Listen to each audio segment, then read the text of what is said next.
Buterevu tuli ku Soul TV program Munyo Kumacha nkwaniriza kedde naffe ku Munyo Kumacha kulikayo mu program omusunsuzi Munyo Kumacha kubeera kubaganya birowoozo ensonga ez'enkulaakulana ebyobufuzi n'ensonga endala zonna nkwaniriza abatulengera okusinziira eri mu nsi ez'ebweru nga muyita ku Salt Media app abali mu ggwanga Uganda n'abali eruda yonna tubaniriza tukubaganya ebirowoozo bingi ebigenda mu maaso mu kiseera kino kyennyini ensonga z'akakiiko k'ebyokulonda mu nteekateeka ey'okuzza obujja enkalala z'abalonzi nayo egendera ddala mu maaso enteekateeka eno yakuggwa ennaku z'omwezi 10 omwezi ogwa February naye okuva lwe yatandika waliwo abakyemulugunya nti obaolyawo ebikozesebwa tebimala abalala bagamba nti tebanabakulabako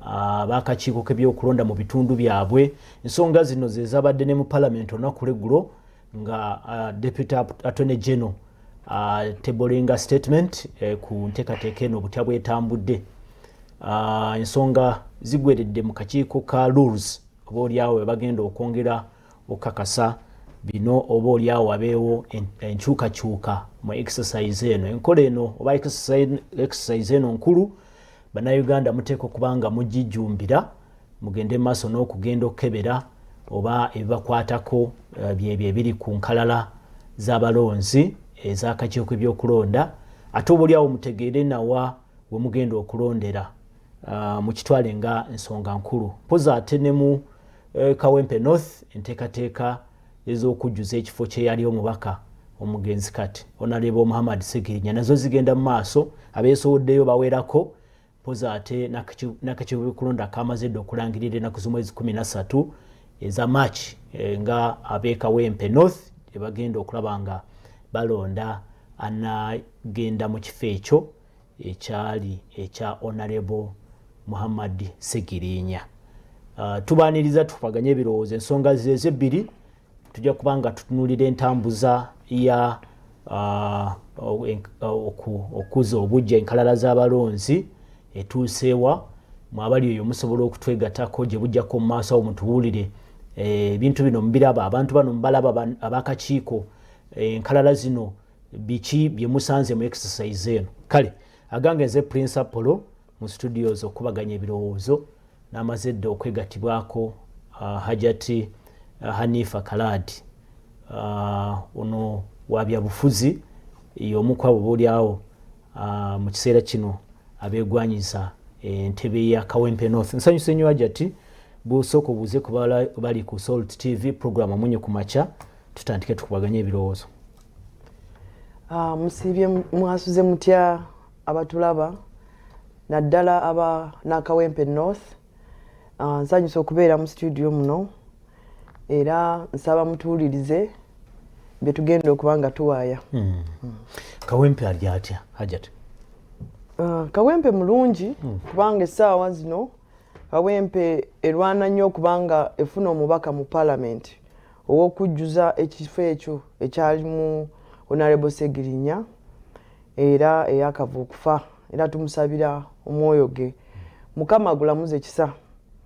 Naye nga Kawempe North ku ssaawa eno mu Parliament mulekwa so tulwana nnyo okulabika nti tujjuza ekifo ekyo nga neewaddeyo okubanga ekifo ekyo nkijjuza era ndi mukaweefube okutuuka ku buli na Kawempe North yenna nga nyanjulira manifesto yange ennungi ennyo egenda okubanga eteeka Kawempe North ku ntikko nga Kawempe North ebeere first constituency mu Kampala yonna ne mu Uganda yonna olwa manifesto yange ennungi kubanga ekwata ku buli omu. Kale tukwaniriza Hajati Hanifa Kaladi aganga nze Prince Apollo naye katono nnyo Hajati enteekateeka mu kitundu tutandike ne gy'osinziira then otuna ekifaananyi ekigazi eky'eggwanga lyonna okutwaliza wamu oziraba otya ez'okuza enkalala z'abalonzi obujja zigenda maaso mu bitundu eby'eggwanga lyonna?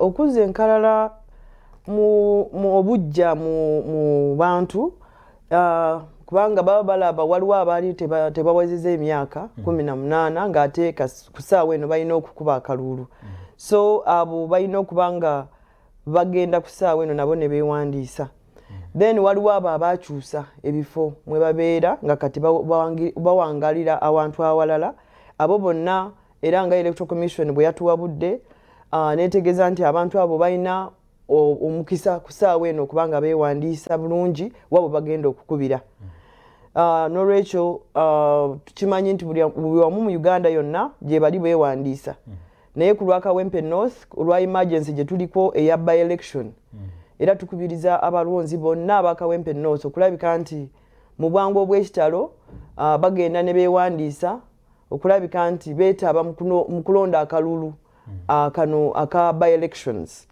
ate ku ssaawa eno Kawempe North tugezezzaako nze ng'omuntu ne ttiimu yange okukubiriza abantu baffe wonna we bali nga tukolagana wamu ne local leadership kuva ku LC1 kubanga LC1 yamanya abantu be ababeera mu kitundu ekyo okugenda okwewandiisa era okwewandiisa mu Kawempe North kugenda mu maaso nnyo okulabika nti abantu baffe bonna bagenda mu nkalala y'okunoonya y'okulonda akalulu.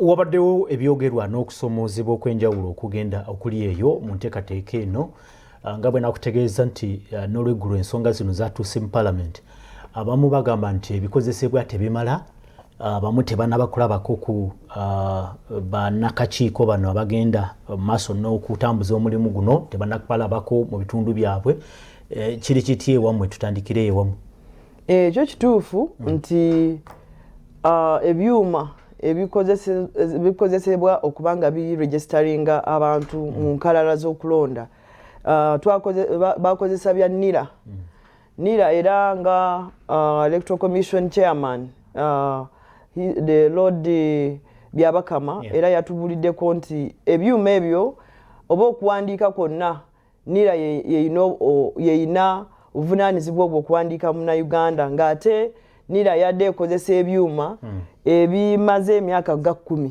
ebya registeringa abantu mu 2014 n'olwekyo ebyuma ebyo bikadde ng'ate awamu bitono era ne yeetonda eri Uganda nti ebyuma ebiriwo ebitonotono era bye tulina okukozesa kubanga NIRA yakafulumya ebyuma ebipya naye tebinatuuka mu bantu olw'okuba nti badde babitereeza ng'ate obudde butono roadmap egenda mu maaso n'olwekyo abantu baffe ebitono ebiriwo ne tulaba nti tulina okubikozesa ekyo volaba bikola mobile team era nakyo yakitugambyeko nti abantu okusanga nti bw'owulira nti ekyuma kiri wano abakulembeze kibakakatako okutegeeza abantu bamwe mu kiseera ekyo abantu ne bagenda ne bakozesa akakisaako ne beewandiisa kubanga bya mobile bitono kati biva wano n'ennaku 2 ne bidda wali ennaku 2 ne bidda wali era gwe omulamwa gwe tuluddeko nga tiimu Hanifa Karad okubanga tukubiriza abantu baffe tulondoola wewe biri abantu baffe ne bagenda ne beewandiisa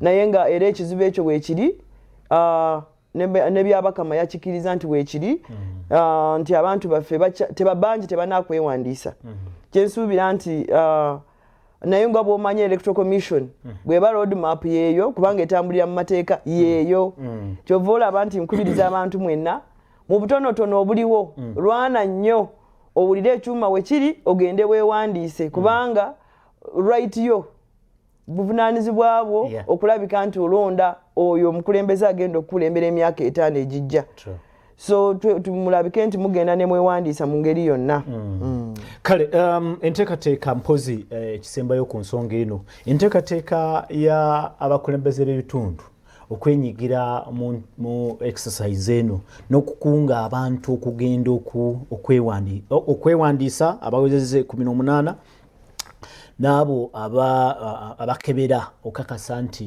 ebibakwatako byebiri ku nkalala okirabye nga local leadership involvement and participation olaba nga kyo kikoze abakulembeze bayambyeko what is the mood mu Kawempe North wenyinza okubanga mpa example n'ekyebando wenviira wempangalira abakulembeze kuva ku LC1 abantu abo bali very active bali very active mu program zonna eza government. Era ndabye nti bali mu kaweefube nnyo okubanga bategeeza abantu baffe okugenda ne beewandiisa. Batambula door to door kubanga babeera n'obukiiko ba mobilizers ku ground, akakiiko ako akalabika nti kakubiriza abantu okugenda okwewandiisa. Era LC1 tugisiima nnyo olw'okuba nti yentandikirwako ey'eggwanga, omusinje gw'eggwanga. Ate omulimu gwabwe gye bali bagukola newankubadde nti bafuna okusoomoozebwa mu ebyo ebyuma by'owulidde nti tebisobola, olumu ne bakireeta oli LC1 n'akubiriza abantu okujja okwewandiisa, naye nga bakyali mu line ebyuma bifudde.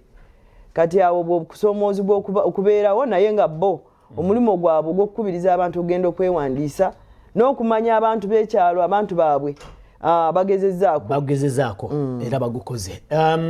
Olaba nga aboolyawo kiki ekyandikyusiddwamu, mulanga ki gwe wandikubye okulaba nga exercise netambula bulungi mu kulaba okuko ne experience yo?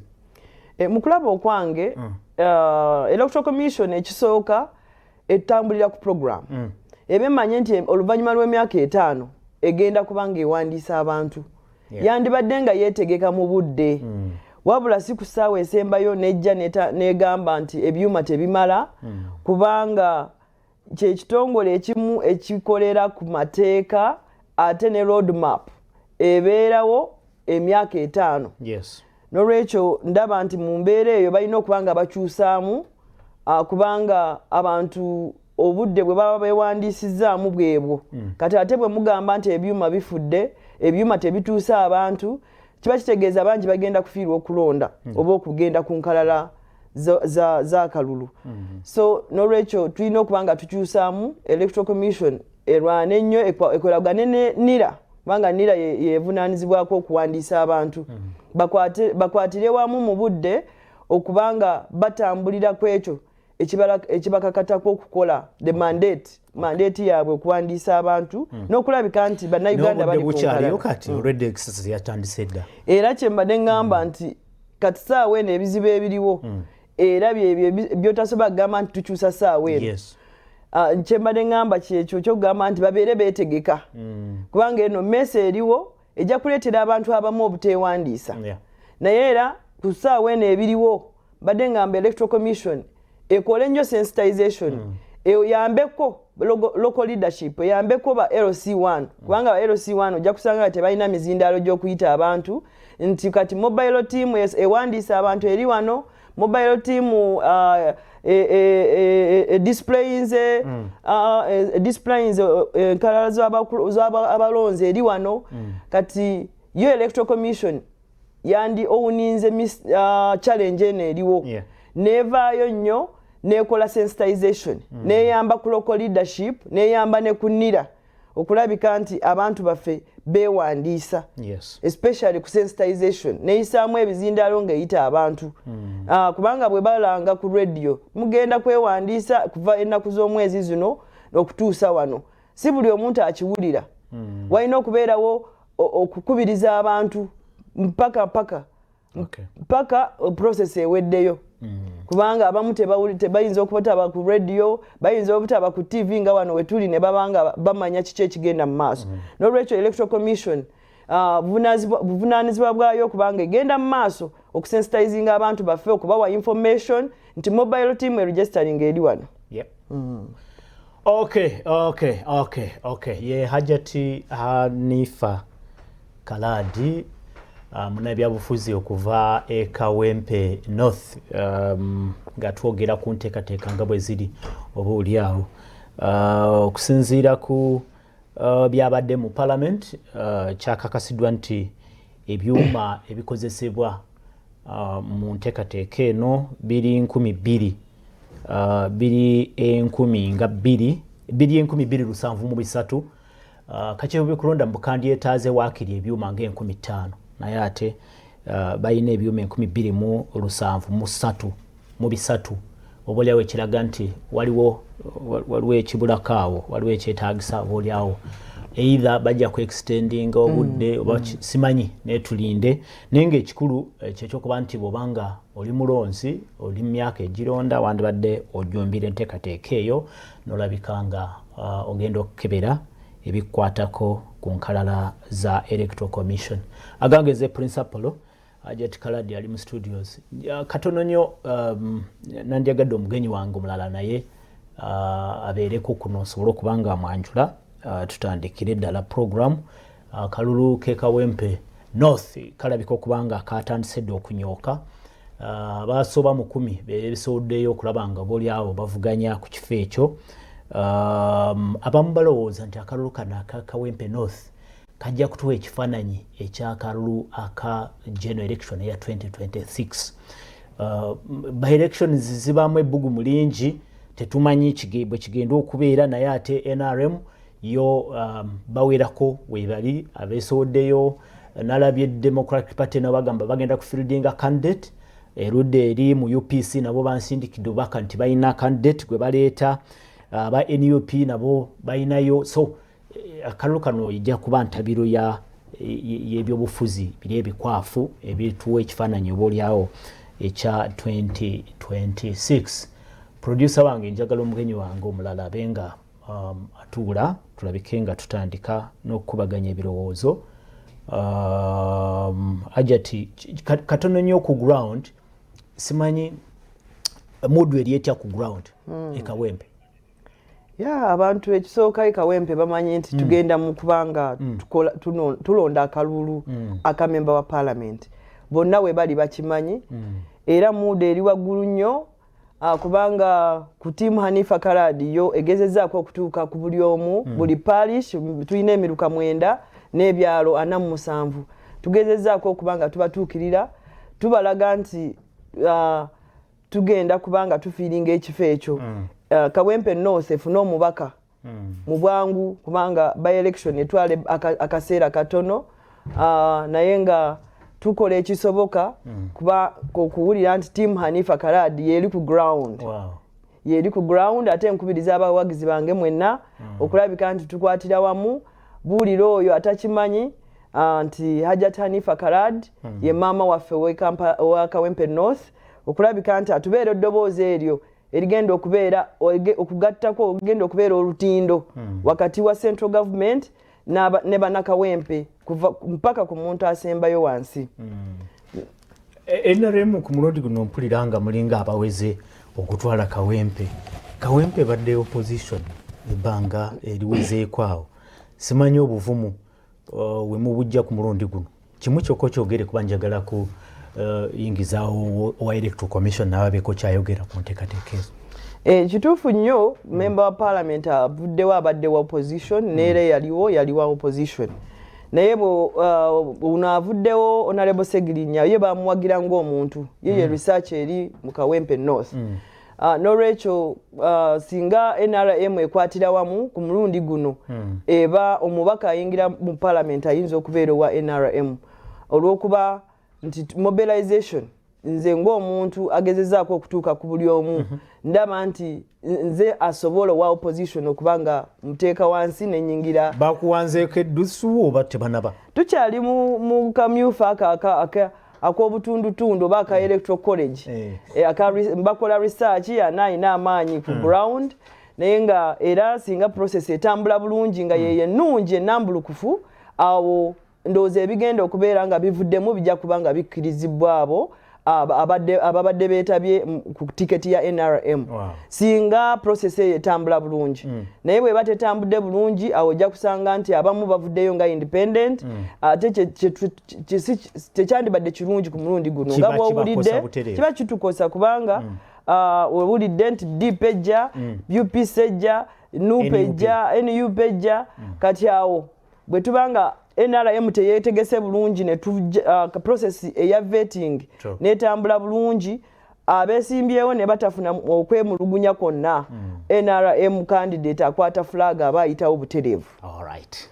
Kale gange nze principal ntwala omukisa guno era okubanjulira Tolbert Musinguzi. Mwami Tolbert Musinguzi ye returning officer wa Kiso district Sebo nsanyuse nnyo webale okujja mu studio za Salt TV. Buuza abalaba Salt.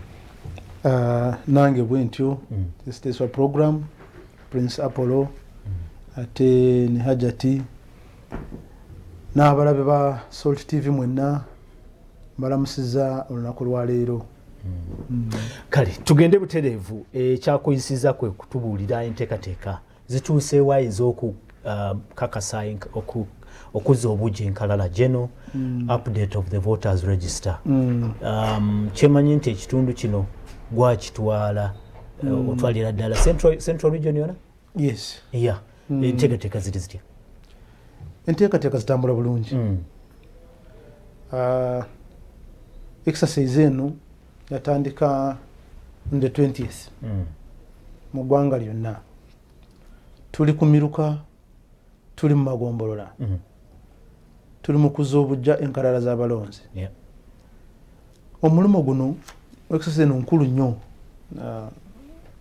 Mwami Apollo nti nga tunaba kutuuka ku stage eno gye tuliko kye twasookerwako kyali kyakutereeza ebifo byetulonderamu reorganization of polling stations.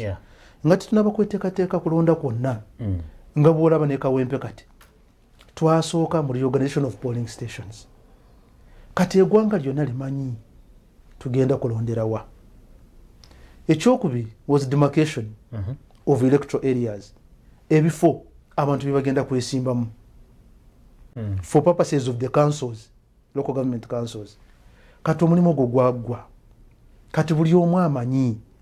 Ate nabyo tubitimbye kwebiri magombolola gaffe. Abatulaba mwenna mututuukire kukakasa ekisooka ebifo byetulonderamu polling stations. Engeri gye twabikolamu luli in our village meetings. Weebityo byetulina nga electoral commission. Ekyokubiri ebifo byetugenda kwesimbamu demarcations. Bakansera bameka bagenda kuvaawa. Twagukola n'abantu. Kituufu nabo bakakase. Is it what they told us?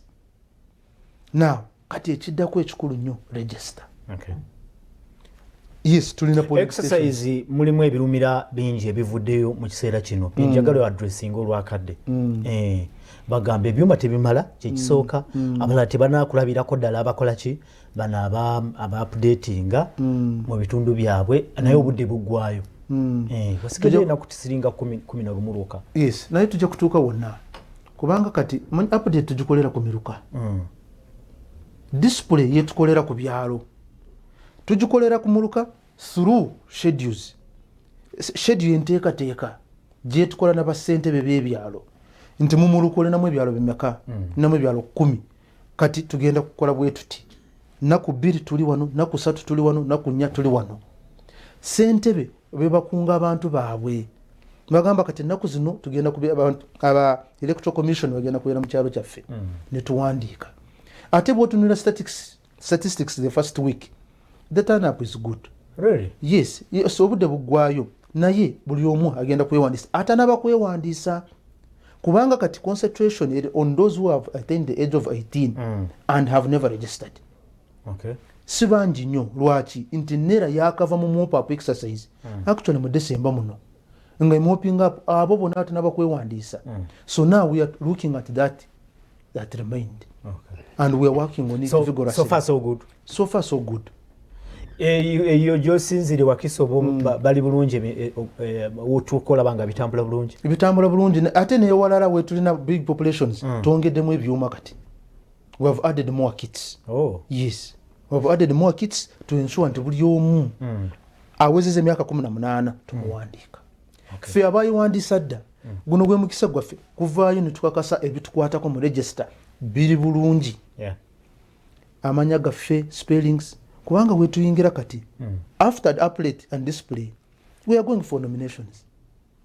Okay. Ekigendererwa ky'okubaako ebifo ebimu bye musazaamu ojogeddeko demarcation eyakoleddwa ky'omu akikoze lwaki era mutima kyogwo gw'okubaako abamu be mufiiriza ebifo kusinga ddala bakansala ndowooza municipalities. Siffe ng'akakiiko k'ebyokulonda teeka. There was an amendment of the Local Government Act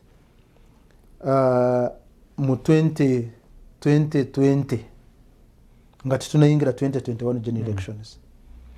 Parliament yamendinga section 108, 109, 110 is a local government act is relating to population quota. Electoral Commission to demarcate to basing population quota obungi bw'abantu ngati tunaba kutuuka ku 2021 general elections the population quota yali wansko kyolaba nti twabeera ne councils nyingi bakanselas bangi ewakisa omw abatemye twabatemye yes kati bwe baamendinga population quota they increased the threshold bwe bwali tutwala abantu 7 nti bano bajja kutuwa kansela kati bali gumu 2 ewali gumu 2 kati gumu 7 bameka bakansela nayo nabo babadde bangi badde bawera basoba mu 10 yes badde bangi naye nga statistics mbadde sizena zo kubanga mbadde nga bakendedde kubanga bwe twagenze ku this population quota eya increasinze kati kitegeeza nti bwe tuba tunoonya abantu gumu 2 bwe twajja 7 tunoonya ekifo kirala kyetukola ki kyetugattako to get this meaning this electoral area will collapse tujimajinge neeno tekirimu byabufuzi temuli okubaako ab'oludda olumu be mulinnyako ekigere nedda temuli byabufuzi etteeka lyayisibwa parliament. Okay. Yes. Kawempe North akalulu kanyooka simanyi oba mulina emphasis etali ya bulijjo gye mutadde Kawempe North kuba abamu balowooza nti Kawempe North by election eno ejjo tuwa ekifaananyi ekya 2026 engeri gye mugenda okuhandolingamu akalulu ako simanyi oba mulina kye mulabamu ekifaananyiriza bwe kityo. It's a by election like any other by election. Sure. Yes. Ngeri already mu roadmap ya isinge etambula nayo nga mwejide. The seriousness that we use nga tukola by elections endala oba ngeri gye tuli mu kuteekateeka okulonda okulala general election it is the same that we are going to use in Kawempe. Twatandise dda ku Monday twalonchinga bulungi akakiiko kaavaayo nokalangirira enteekateeka nasanze Hajjat ajogerako tuli mu update. Yes kati update ku mu Kawempe tugira the 1 week it is going to be intensive. Really? Kulaba nti kubanga kati true they are going for an election so we are concentrating a lot kulaba nti akade kwetulina naku ntono buli kimu kyonna kisanidde kubeera nga kikolebwa bulungi ate nga buli omu akitegedde bulungi so we are aggressively now encouraging Kawempe North to participate in the update exercise. It is for 1 week. Kati Friday deadline wewe angejize anaabanga tanaba kwewandiisa tajja kukola ki tajja kulonda Kawempe so bateekwa ku making sure nti mu period eno ya update bavaayo bona bawezeze emyaka 18 ne beewandiisa abo kubanga mu kiseera kino generally tuli mu updating abawezeze emyaka 18 tuli mu transferring aba bagala kuva kati nga obadde olondera wano ku Salt TV polling station kati oyagala kulondera wali Rubaga ku church tukutwala eyo. Okay. So nakyo tuli mu kikolako tuli mu kutereeza ebikwata ku bantu all the voters your name is correct ekyalo kyolimu polling station kubanga ojja kujja kwewandiisa wali nga erinnya lyo Prince Apollo nayo bawandiise Apollo Prince taliiko oyo muntu mulala. So ebyo byonna bye tuli mu kukolako. Okay. Yes. Are you aware of the pressures ne contestations ziri mu Kawempe? Kawempe eri mu Kampala. That is a by election in the middle of the city. Ekyo mukirowoozaako mu nteekateeka zammwe mulina engeri gye mukitunuulira oba nedda? Ngenda kudde Hajjat. Kawempe baddewo mwenga abamanaging akalulu. Yes. Mutunuulira ebigenda mu maaso awo ne contestations ezo ebibiina by'obufuzi kumpi byonna bigamba bigenda kuvuganya mu kalulu kano byagala kulaga amaanyi. NRM egamba nayo ku mulundi guno yeetaaga kukwata mu Kawempe. Are you aware of that? We as referees. As referees. We are leveling the ground. What do you mean? For all participants to enjoy their civic rights. Sure. Yes. We are leveling the ground to ensure that all participants babeera n'omwaganya kweyagala mu mirimu gyabwe egy'okunoonya akalulu. ffe tujja kubawa byonna byetaagisa polling stations kwezi tukoze register tugenda gidisplayinga bulungi buli omwaka akasente awagenda kulondera tujja kutegeka okuwandiika nominations oyo wena ayagala ekifo tugenda kigazetinga bulungi aje yewandiise alina emitendera gyonna tubawa ekiseera bakampaininga buli omu anoonya akalulu ffe tuleeta obubox tuteeka abantu baffe 4 or 5 or 6 of the 13th tutandike kubala anaabasinze tumulangirire kale ke kakyeo kebyokulonda returning officer owakiso Mwami Tolbert Msinguzi gwe tulinaye mu studios actually yaweebwa obuvunanyizibwa okuoverseeinga kumpi region eno yonna kyekituufu mu nteekateeka ez'ebyokulonda hajati mbadde mbuuza ku mutu eri ku ground wansi simanyi oba olowooza nti abakakiiko nabo bandikozeewo ekyenjawulo alono mu ndaba ye ey'ebintu Kawempe by election ng'eri mu wano mu Kampala si kya bulijjo ate nga n'akalulu kabindabinda tuli mu political season. I don't know what it means. Okiraba oti? Era kituufu nnyo tuli mood eyo nsaba electoral commission tegitwala nga kya bulijjo kubanga eno by election ate eri kumpi ne general elections ezigenda okujja for 2026 kyanjawulo ko kubanga era ne member wa parliament anayingira saawa eno mu parliament ng'akiikira Kawempe North ajja kuba amalayo ebbanga ttono nnyo emyezi nga 6 oba 5 n'olwekyo electoral commission erina okulaba Kawempe North special erina okugiraba special wabula tegiraba nga bulijjo by elections endala ze bakola ki ze bategeka era kyemba nsaba mu officer wa electoral commission okwongera nnyo okukitunulamu era nga enkalala zaffe bwe ziva bwe ziti mu field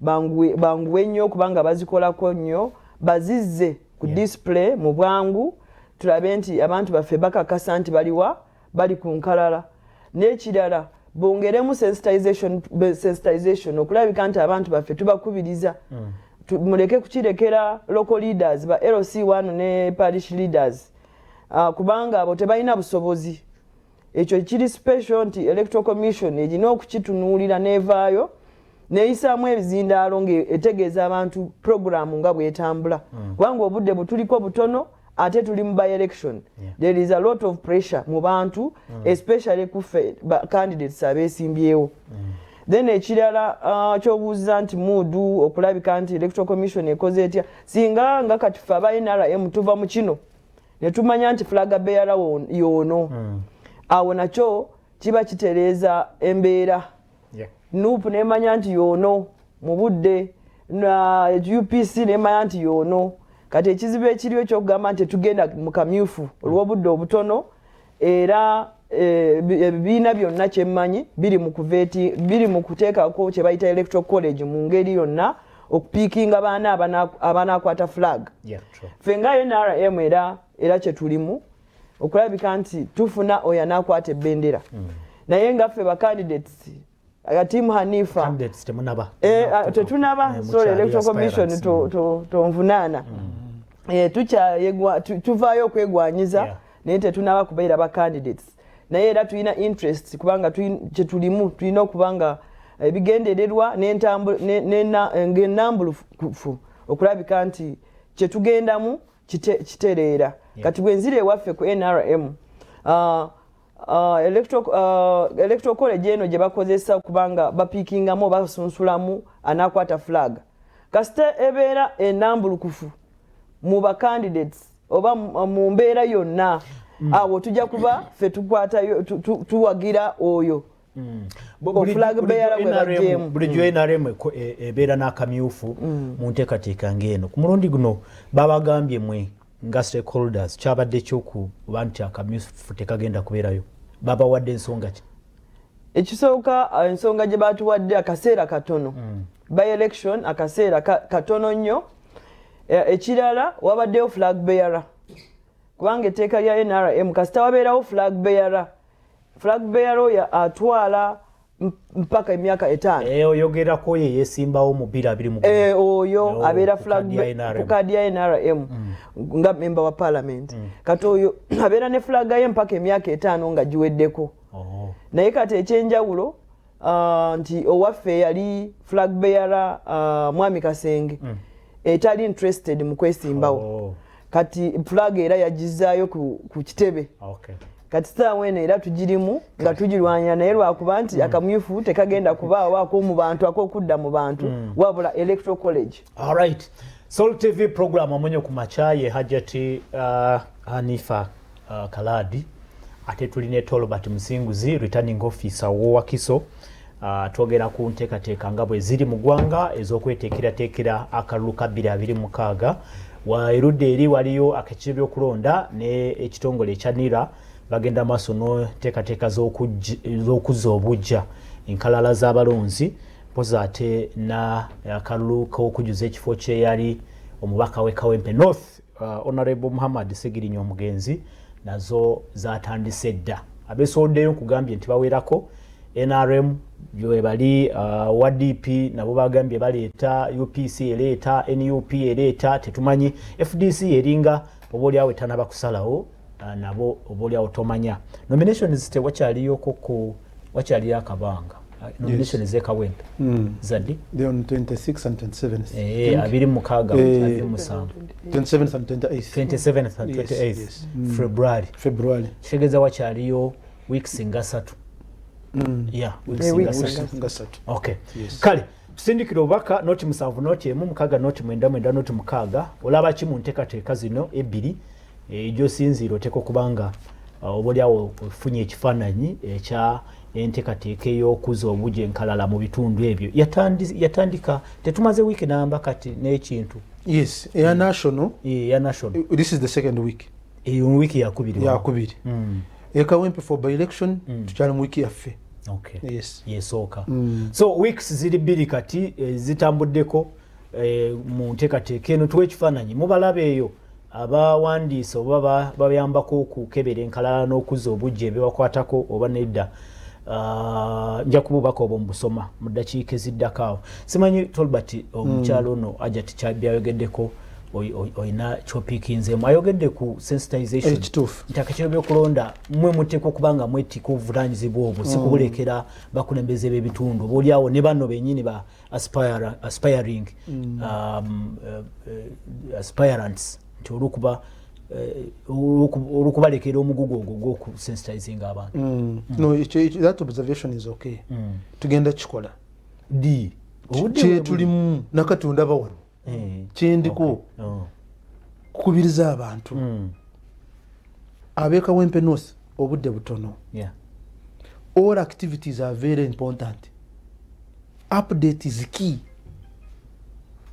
kutegeera polling station gyogenda kulonderako kutegeera wajeja kubeera kutegeera mu register kwoli ebikukwatako byonna mu register kwebiri engeri gy'obyagalamu ekyokusatu nti abo bonna abawezeza emyaka muveeyo tubawandiike abo mu Kawempe North the process is simple aba fresh registration betwagalako citizenship verification betwagalako confirmation from GISO betwagalako confirmation from LC1 aba transfers abagala kuva mu bifo ebirala ntibaze kwewandiisa mu bifo ebirala ffe tubagalako only LC1 letter ekakasaawo oyagala kwewandiisiza seeri gyova kubanga twagala kukakasa residence ani akakasa residence area LC1 ensonga eyo yabaddeko obuzibu nayo n'ebibuuzo GISO agiramu waawo ku bantu bano abeewandiisa omulundi ogusooka basooke bafune ebbaluwa ya GISO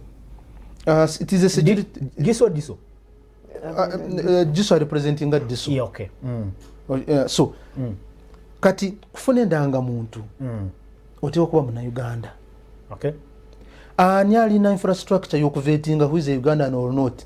It is the security infrastructure, the internal security. Beba GISO beba piso be DISO. So kyolaba osooka n'ogenda eno bakuvetinga bulungi ono simugwira ayingidde ekitundu kyaffe asaanidde kubeera ku national database yaffe kati ng'ovudde eyo LC1 kituufu ono mutuuzeewo amaze wano ebbanga meka Okay. abazadde be baliwa obamanyi bulungi abeerawa n'akakasa those are for fresh registrations. Yeah, true. Kale katusome ku bubaka wabatuuliriza tugenda kuba nno tuwunzi katuyingidde eddakiika 10 ezisembayo agambe good morning Mr. Apollo nze Semakula mbadde nakyenjagala ontangaazeemu kati omubaka omupya gwe baba balonze ekawempe bw'ayitamu afuna privileges ki like emotoka sente amasuuti etc byonna bifuna kuba abeera mubaka mulonde ekyo kyo tekiriiko okubuusabuusa ate tujjukire nti oba amalayo emyezi 5 oba 6 era ajja kuddamu mu kalulu nga general election September ajja kukomawo kwewandiisa ekomyewo ndowooza okitegedde awuliriza ekyo sisobola kisindika ewa electoral commission kuba olwedde. Praise God Mr. Apollo, thanks for the show. Munyo kumacha bwe mba mbadde nondera Kalungu kati ndi Makindye Kampala district nsobola okukyusa ne nondera e Makindye gyembeera musawo magi from Makindye Kampala district yabuuza mwana kule mu second asobola kukyusa tuina budget atutuukire ku centers zaffe tujja kumukyusa tumutee Kalungu tumuteeke Makindye. Prince Apollo, good morning and praise God. Webale nnyo okukyaza abakulu abo naye demarcation koseza nnyo ba councillors n'abalonzi because before byetu kulembera binene nnyo service delivery tejja kubeera nyangu because expanding the electoral areas but lwaki tebegas okay lwaki bagase mangu in 2021 babisalasala kati 2025 bazemu ne babigata Uganda olemwa ye councillor Kyenyange Mire Bukoto 2026 ajja awulidde mwabisalasala mu 2021 mwe mwabisala yes 2025 mubigata agambye Uganda olemwa iteeka lyaletere naba kati kweriri ebyobufuzi binyuma bino Kavumaroni webali kugoberera Mr. Apollo webali kuweleza naye oba kiki ekyatuuka ku bantu abakwasibwa obuvunaanyizibwa mu bintu bya Uganda Electoral Commission otandika otya otugamba mbu ebyuma bikadde ate tebimala ate byanira lwaki temukozesa nkola yaffe eya manual okusinga okudda mu bitatuyamba kale message mpanvu njikendezezaako Kavumaroni why ebyuma twabikozesa ogwasooka si mulundi nga gumuguuka ebyuma ebyo okulonda kwa 2021 kati ate bikaddiye abadde ayogera ku byuma ki ebyanira bino ebikozesebwa ebya registration twabikozesa mu 2024 2025 ndowooza si bikadde bikola bifa ebyuma mbu bifa ekituufu kiri nti ku byuma bino byajja 2014 ate byebyuma ebya nira byekozesa jjukira okuwandiisa abantu kyonna mandeeti ya nira si mandeeti ya electoral commission ate nira ebyuma ebyo kuva 2014 myaka gigino giri 10 okkirize musinguzi nti ebyuma bino biba byexpiringa biggwamu amaanyi ate nga nira erudde ebikozesa kubanga nira erina continuous registration teyimirira erudde nga ebikozesa n'olwekyo ebyuma tukkirize nti byadde bikaddiye era ne nira ku ssaawa eno yafuna ebyuma ebipya naye electoral commission olw'omukisa omubi nti byajja leet netafuna okubanga babikozesa kubanga byali byakutereeza testing biki era ne chairman electoral commission yakitunyonyodde bulungi nti baali bakuumye ebyuma ebyannira ebipya kubanga bye bakozesa naye byajja leet ate nga byetaaga okutegeka okubanga babitestinga kati ne basanga balina okukozesa biri ebyuma ebikadde ekyamazima nti ebyo ebyuma bikadde ne cameras nkadde naye nga tusiima nira okubanga egezezaako okulwana ennyo okukozesa obwo obumu-challenge ku kino eri nti singa ebyuma ebyo bituuse buli wamu mu budde kyandibadde ebyuma ebyo ate ne sensitization electoral commission netegeeza abantu baffe. Good morning Apollo, David from Chiti Kasangati.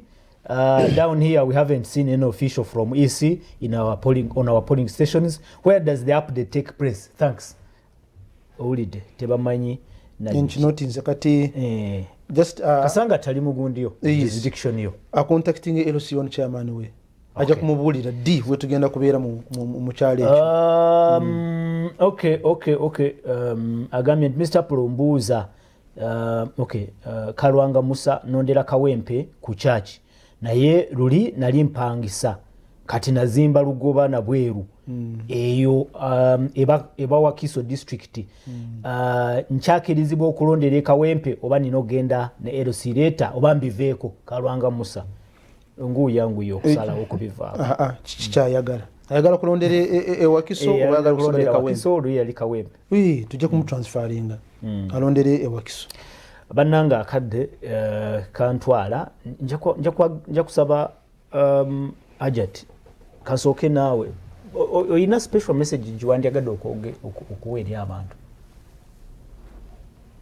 Mami Tolbert oyina special message njiwandyagadde okuweerya abatulaba n'abatuuliriza kyo kubakubiriza nti exercise eno gye tulimu nkulu nnyo ey'okuzza obujjenkalala z'abalonzi kikulu nnyo okukakasa your votability status nga tunatuuka ku kiseera kiri so mbakubiriza mwenna ekisooka bw'obanga tomanyi program D bwe tugenda kubeera mu kitundu kyo nkusaba tuukirira ssentebe wo wa LC1 kubanga program twagikoze ffenna akubuulire D bwe tugenda kubeera mu kyalo kyo ekyokubiri abo naboozeza emyaka 18 mwenna mututuukirire tubawandiike abaagala transfers mujje tubawandiike by election zitera kubeera tricky ezimu ziba violent yes sinabakuliranga ekintu ekyo mu kisaako omulaka Ajja tikyagambye kituufu whenever we have an election we take it seriously ate an election in an urban setting tebeeranga an election in a rural setting kubanga kituufu we must take cognizance of that in a by election in the middle of the city so as electoral commission we are preparing ourselves to ensure that our mandate is served to the people. Hajati Hanifa muli mu kalulu ensonga eno simanyi oba mugirowoozezaako mugikutte mutya okulaba nga by election netebeera violent mukirowoozezaako mulina enteekateeka ey'enjawulo ate nga muli wakati wano mu kibuga tetwagala ate mutulemese okukola emirimu. Nze nga tiimu Hanifa Karadi ngezaako nnyo okubanga nkubiriza abawagizi bange bonna okukuuma eddembe okumanya rights zaabwe mu ngeri entuufu ate mpaka ku ssaawa esembayo nga balangirira Hanifa Karadi just okubanga tukwatira wamu n'ebitongole bikuuma ddembe ne electoral commission okutwaliza wamu kasita tubanga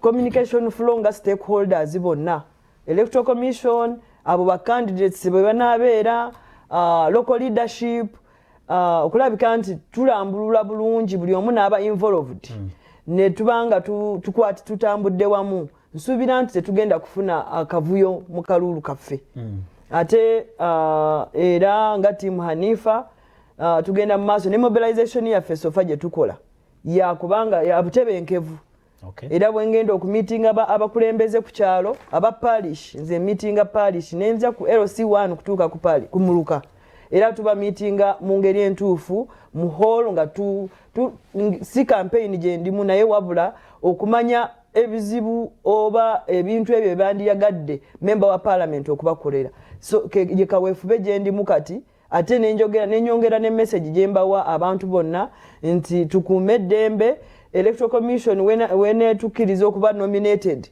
awo wabeera pressure ey'amaanyi naye nga abantu bangera ngenda mu maaso nakubabuulira era n'abo abagenda okubeera abacandidates oba abeegwanyiza entebe eyo era mbasaba okukuuma eddembe ekitundu kyaffe kubanga akaseera kajja kuba katono just weeks 2 tuli mu campaign oluvannyuma oyingire parliament ojja kumalayo emyezi 6 era ogenda kukomawo kati bulona okola akavuyo damage eyo oba Kawempe North ne tugiteekamu damage kijja kuba kibi nnyo mu kaluulu akajja ka 2026 n'olwekyo tunkubiriza abantu okukuuma eddembe abeegwanyiza entebe bannange tukuume eddembe abantu baffe tubasomese kubanga twetaaga Kawempe North okuba eyo first class constituency nze nga mu vision yange n'olwekyo bonna njagala kukolera wamu n'abantu bonna ne ba local leaders okulabika nti ekitundu kyaffe tukitwala mu maaso. Sibula bagambe nti musibe bulungi era mbasiibula mwebale nnyo abatuuliza abalabi ba Salt TV era nsanyuse nnyo omukubiriza wa programu eno Prince Apollo webale nnyo ne mwanyinazi musinguzi wa Electoral Commission nammwe abali eyo tusanyuse nnyo okuba mutulaba ate message gye mujje wano tusaba nti mugitwale kwabo abatatulabye okulabika nti kubanga information nkulu eno gye tuliko ey'okulabika nti enkalala z'abalonzi ffenna nga Abannayuganda tuzeetabamu ne tuba abo Abannayuganda abavunaanyizibwa okulonda abakulembeze abanaatukulembera. Kale mwami Musinguzi ekigambo ekisembayo neyanziza mwami Apollo tukyaza olwaleero Bannakawempe tukuume eddembe tukwatire wamu okulonda kwaffe kujja kutambula bulungi ate na exercise update of the National Voters Register ekyagenda mu maaso tugijumbire tukakase our votability status. Management ya Salt TV tubeebaza okutukyaza olwaleero.